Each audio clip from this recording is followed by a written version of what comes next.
പരീക്ഷണങ്ങളുടെ കഠിനമായ ചൂടിലും ഈമാനിന്റെ തണുപ്പുമായി ജീവിക്കുന്ന ഗസയിലെ സഹോദരങ്ങൾ ലോകത്തിനു മുന്നിൽ വീണ്ടും ഒരു അത്ഭുതം കാട്ടിയിരിക്കുകയാണ്. കണ്ണീരും പുഞ്ചിരിയും ഒരുപോലെ കലർന്ന ആ ഒരു ദൃശ്യം ഹൃദയങ്ങളെ വല്ലാതെ പിടിച്ചുലയ്ക്കുന്ന ഒന്നായിരുന്നു. വീടുകളില്ലാത്ത മണ്ണിൽ വിരിച്ച പായകളിൽ കിടന്നുറങ്ങുന്ന, ആകാശത്തു നിന്ന് ബോംബുകൾ വർഷിക്കുന്ന ആ ക്യാമ്പുകളിൽ നിന്ന് ഒന്നും രണ്ടുമല്ല 500ഓളം പേർ അള്ളാഹുവിന്റെ പരിഭാവനമായ വിശുദ്ധ ഖുർആൻ മനഃപ്പാഠമാക്കിയിരിക്കുന്നു. വിശപ്പിന്റെ വിളികൾക്കിടയിൽ, ഉറ്റവരുടെ വിയോഗത്തിനിടയിൽ ആ കുട്ടികൾ ഖുർആൻ നെഞ്ചോട് ചേർത്ത് പിടിക്കുകയാണ്.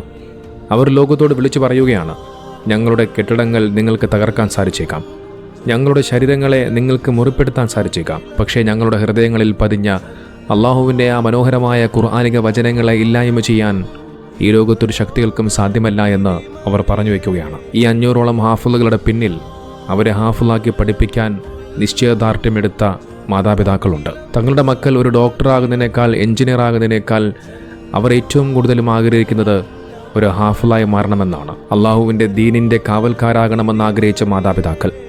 ബോംബ് സ്ഫോടനങ്ങളുടെ ശബ്ദത്തിനിടയിലും മക്കളെ ഖുർആൻ ഓതി പഠിപ്പിച്ച ആ ഉമ്മമാരെയാണ് ലോകം ആദരിക്കേണ്ടത്.